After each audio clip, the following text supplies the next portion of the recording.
Hey guys, so as a lot of you guys know, today is the World Health Day, which the World Health Organization is dedicating towards fighting diabetes, which I think is awesome because diabetes is one of the biggest diseases out there and it's on the rise. It's already well above 5% of the population that has diabetes today, so it's a huge amount of people. It's a big health burden, so it's awesome that they're bringing more attention to it. So yeah, I actually have already made a video on diabetes, so you should check that out if you're more interested in the actual causes of it and the more details on what's actually going on, the mechanisms behind the disease and what's going on in your body. So I'm not going to go too much into detail in this particular video on the actual mechanisms of the disease, but instead I want to talk more about the actual WHO Beat Diabetes event. So I went on their website, I checked out their executive summary, looked at some of their videos and their action plans and all that, and it's good that they at least do mention that a healthy diet and exercise can help prevent type 2 diabetes. But you know, a lot of people don't know what a healthy diet is. The way that has been shown by research and studies that definitely does reduce your risk of diabetes is eating a healthy plant-based diet. The more plant-based you go, the lower your risk of diabetes. I was reading Dr. Greger's chapter on diabetes on his How Not to Diet book, and they even did studies comparing the traditional Asian diet, because a lot of Asian countries used to have really low prevalences of diabetes, and now it's growing and growing with the westernization of their diets. So to test that out, whether or not their traditional diet was healthier than the plant-based diet, they took people and put them on the traditional Asian diet, which would pretty much be one serving of fish per week for the average woman and maybe one serving of fish per few days for the average man.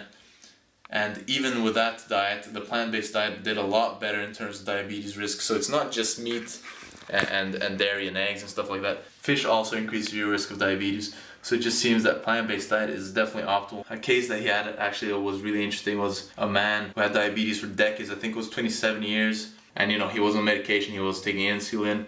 He had neuropathy, you know, nerve damage and pain because of diabetes. And one day his granddaughter actually stumbled across one of Dr. Greger's videos on nutrition facts and persuaded his or her grandfather, the Native American with type 2 diabetes, to try out a plant-based diet. He had tried out so many diets before, all the medication, all of that, but okay, he got persuaded to try out the plant-based diet, and within just a couple of weeks, his nerve pain was better, his neuropathy, he was off of his insulin, he didn't need his medication anymore, and you know, he kept going on the plant-based diet, and within a couple of months he had lost like 30 pounds or something crazy like that. He was feeling better and better and healthier all the time. He went to his doctor, who had already told him that, you know, you have a genetic predisposition to type 2 diabetes, so you just have to try to live with it and take the medication.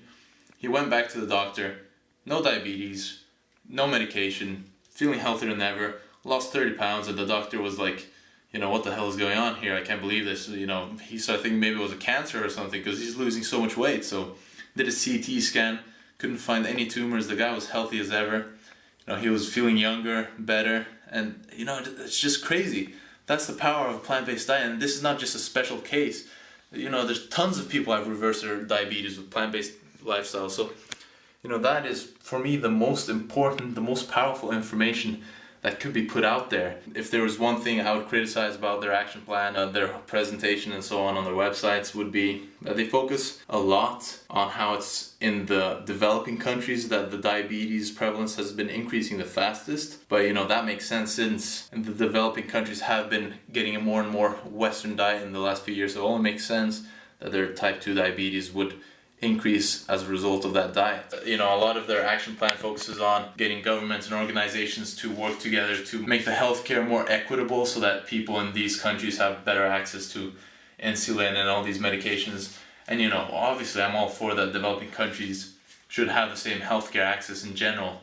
But in terms of the impact this has on diabetes, this is not solving the root of the problem. The only thing that this solution would actually do is to get people in developing countries to be at the same level as in developed countries, where they're taking tons of medication and just living with their diabetes and eventually getting the complications that people get in the US. You know, the complications of diabetes, a lot of you guys probably already know, is like heart disease, strokes, nerve damage, kidney failure, blindness. You know, it's a lot of really bad complications. So for me, I think a much more powerful message would have been to actually tell people that, hey, this disease is actually reversible in many cases, and in pretty much all cases it's preventable if you eat a healthy plant-based diet and exercise and have a healthy lifestyle. So, I think it's the government's job should be, to protect the population and the consumer from false advertisement and marketing, which induces people to engage in unhealthy lifestyle, and instead try to advertise the actual health benefits of a healthy lifestyle and support the healthy movement. Because no matter what drugs come on the market, they're never ever going to be anywhere near as effective as just preventing